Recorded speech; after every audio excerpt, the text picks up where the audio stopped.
My name is Mary. I turned 35 this year on a warm summer day when birds were chirping happily. One day, I was asked to go to the president's office.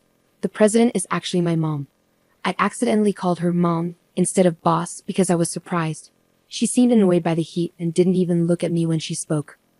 She said she's giving the company to my sister and firing me. It was hard to believe what I heard because the sun was so bright. I probably looked really shocked. My mom, looking frustrated, finally looked at me and repeated that I'm fired because she doesn't want me around since I'm not as attractive as my sister. She said I had to leave by the end of the month. Then she went back to her work as if our conversation was over. I felt confused and hurt as I sat there, listening to the birds outside. My mom even scolded me for still being there and told me to go back to work. I walked away from the office feeling like a robot, saying excuse me as I left and closing the door behind me. Our company is pretty small, just a 2-story building, and we're in the demolition business with about 10 people working here. It's a family business, with my mom as the president, my aunt and her husband as the top managers, and my mom's cousins as other important managers. But my mom always had the most control. After I finished high school, I got a job at an accounting firm. But when I turned 25, my mom said we needed an accountant at our family business. She basically guilted me into joining, saying I shouldn't abandon my family. And when I started, I didn't just do accounting work. My mom gave me all sorts of jobs, from paperwork to sales, whenever we were short-staffed. Basically, I did a bit of everything at the company. Even though the work was tough, I tried my best not to be a burden to anyone. I worked long hours and somehow managed to keep up with everything for the past 10 years. On the other hand, my sister Lucy, who was supposed to take over the company, is 3 years younger than me at 32, and she only started working here 2 years ago. Lucy had been jumping from one job to another, always saying they weren't right for her. When she turned 30, she stopped looking for work and spent her days relaxing at home. Then, my mom decided Lucy should work at our family business and made her an executive director. Even though I've been working at the company for 10 years, I'm still just a regular employee. Everyone noticed how differently my sister and I were treated, but I wasn't surprised. My mom has always liked Lucy more, even when we were kids. She gave Lucy all the nice clothes and toys she wanted and always said how cute she was. But I got hand-me-downs and wasn't paid much attention to. As a child, I didn't understand why my mom treated us differently. I worked hard in school and helped out at home, hoping to get her attention. But even when I got top grades, she barely noticed. At one point, I even thought about getting plastic surgery because I believed that if I looked prettier, my mom would pay more attention to me. But my aunt, who is my mom's sister, saw me feeling this way and explained why my mom ignored me so much. When I was in high school, I was told that my dad had died. But the truth was, when Lucy was born, my dad left my mom for another woman from his job. This woman was older than my mom and supposedly not as pretty, but she had a similar vibe to me. My aunt told me that my mom was too proud to admit that my dad left her for someone who wasn't as attractive as she was. She seemed kind of satisfied telling me this, like she enjoyed seeing my mom in a tough spot. My aunt wasn't particularly stunning herself. She took more after our side of the family. But she was good at her job and often used her charm to get ahead. My mom took over the family business when she was 32, after my dad left. She used her looks to attract and keep lots of clients, which really helped the business grow. Plus, there was a lot of demand for demolition work at that time because many buildings needed tearing down. So my aunt's family and my cousins couldn't really stand up to my mom. Lately, the cost of getting rid of industrial waste and moving it around has gone up, and it's been hard to balance how much it costs to demolish buildings with what we actually make. Our company isn't the only one struggling, the whole industry is having a tough time. It's been a challenge just to pay our employees every month. And now, my younger sister has joined the company as an executive director, adding to the mix.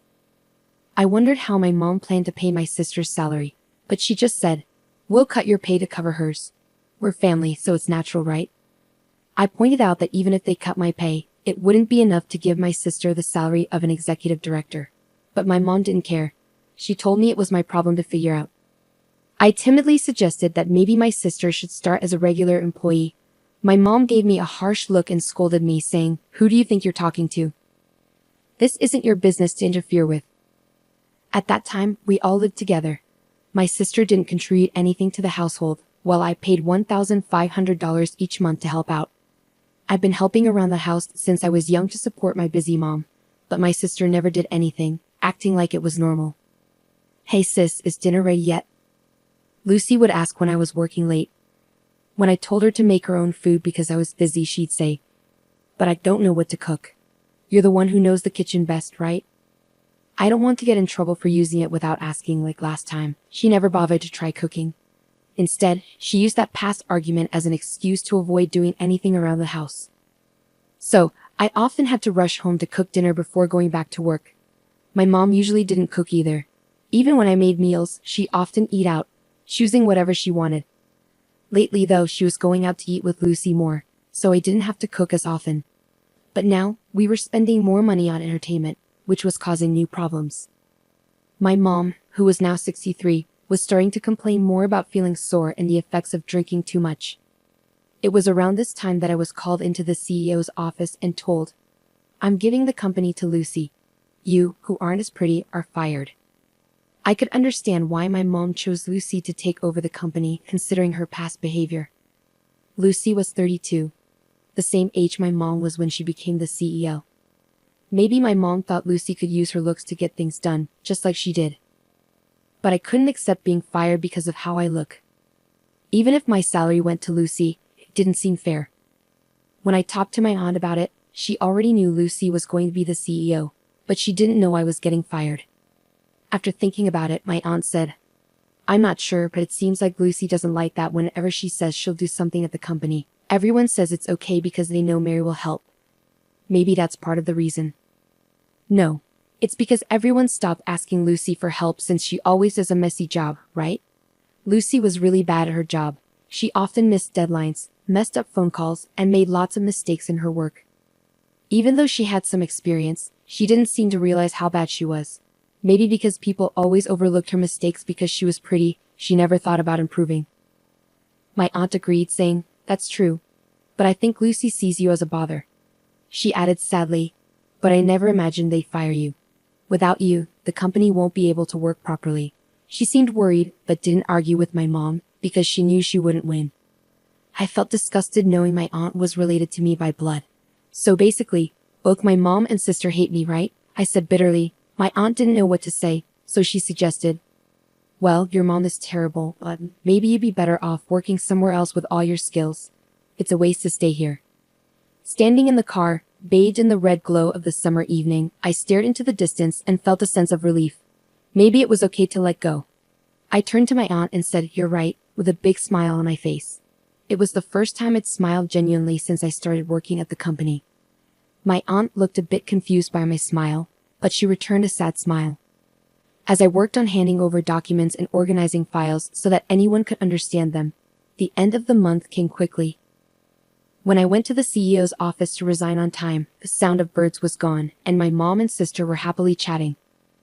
"That sales guy definitely has a crush on you." "You, that bald guy?" "No way." They laughed loudly, not realizing I was there.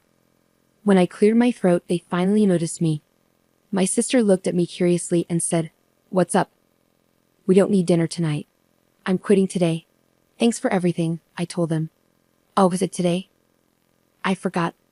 My sister laughed again. I felt relieved knowing I wouldn't have to see them anymore.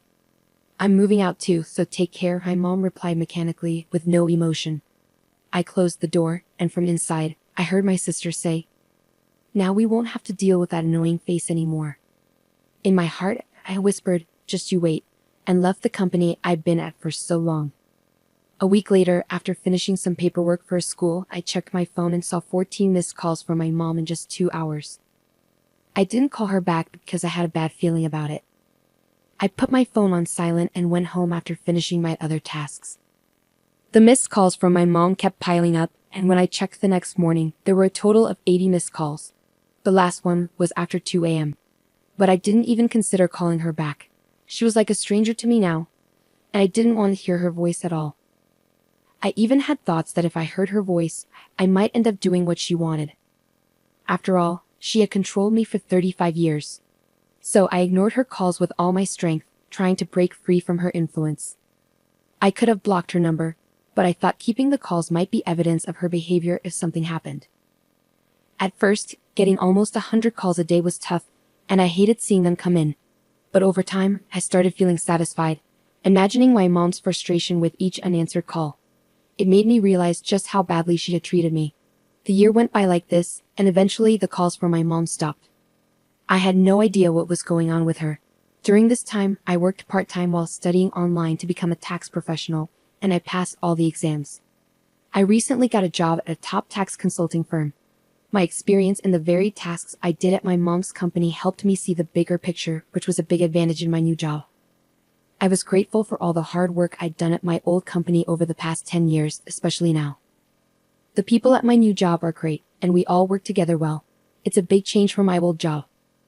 When I was left to figure things out on my own, pushed around by my mom and sister, I spent countless nights researching and working alone. One day, while I was leading a fulfilling life, I had to visit a client near my mom's company. As I passed by, I noticed the windows were dirty and the plants I used to care for were withered. On my way back, I bumped into my mom coming out of her company. When she saw me, she shouted, "Ah!" and rushed towards me. Expecting her to scold me, I instinctively covered my face with my bag. But to my surprise, she spoke to me in a sweet tone, asking where I'd been and if I changed my phone. It seemed like she hadn't even considered that I might not want to talk to her because I disliked her.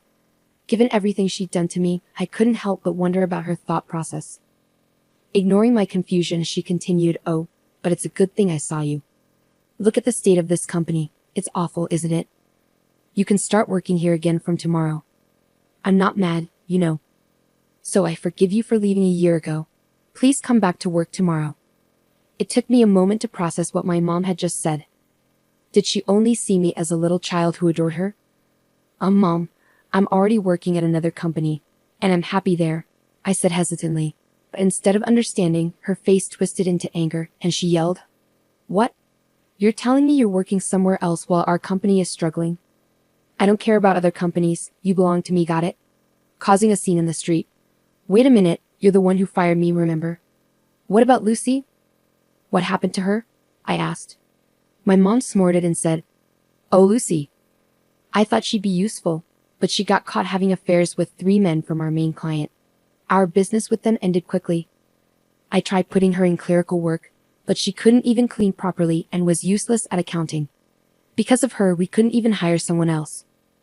After venting her frustrations, my mom turned to me with a grin. "That's why it's your turn, Mary. Ever since you left, the office has been a mess. I need you to take responsibility."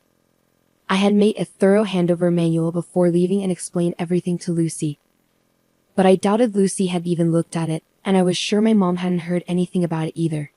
And even if she did, she'd probably pretend to forget. I couldn't understand why they fired me and then expected me to clean up their mess. This was typical of these women. They acted tough, blamed others, and made others clean up after them. It was their usual trick.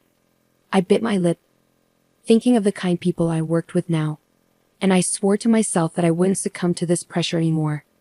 "You're the one who fired me, right?" I said to my mom, my tone changing. "And you fired me because I'm not pretty, isn't that right?" A crowd had gathered around us, intrigued by our argument. My mom seemed startled by my sudden assertiveness. "Did I say that? Are you sure you didn't misunderstand?" she stammered, aware of the onlookers. "No, I heard it loud and clear. You're giving the company to my beautiful sister and firing me, the ugly one," I declared boldly. "I don't get it. I've been working hard at the company for 10 years, but you suddenly decide to give the company to my sister, who hardly does any work, after just 2 years. Your judgment is questionable," I stated firmly. The crowd started to murmur in response. "Can that really happen? That's not fair. Are they even related? Is she her own mother?" Some even started filming us, but I was too angry to care. As my mom began to sweat and pale under the accusing stares, she panicked. "Mary, you're misunderstanding. Let's go inside," she urged. "Misunderstanding? What's there to misunderstand? If you didn't say it, just say it clearly," I retorted. When my mom stayed silent, the people around us started saying, "She's silent, so it must be true. That's unbelievable." Then something snapped in my mom. She started yelling, "Shut up. It's all your fault for being ugly and miserable. Ugly people should know their place and obey what beautiful people say. That's all you're good for." People around us were shocked by my mom's outrageous behavior and quickly started uploading their videos. The headlines read, "Ugly woman obeys beautiful woman." The video went viral, reaching my mom's clients, who promptly cut ties with her. It turned out that in the year after I left the company, they were involved in shady activities like fraud and tampering with accounting books. When the video spread, everyone was eager to distance themselves. As a result, the company went bankrupt. My mom and sister, now without income, came to my apartment, but I didn't let them in. In the end, they moved to a rundown apartment without a bath, living in fear of creditors. My sister, always trying to take it easy by flirting with male coworkers, had trouble keeping part-time jobs because her coworkers didn't like her. Meanwhile, everyone knew about the viral video, so my mom was also shunned by her coworkers. It seems she's now silently working by herself. Meanwhile, I found a boyfriend at my new workplace. He's not conventionally handsome, but he appreciates my hard work and sincerity. We're planning to get married soon. I'm genuinely happy knowing that my efforts have paid off.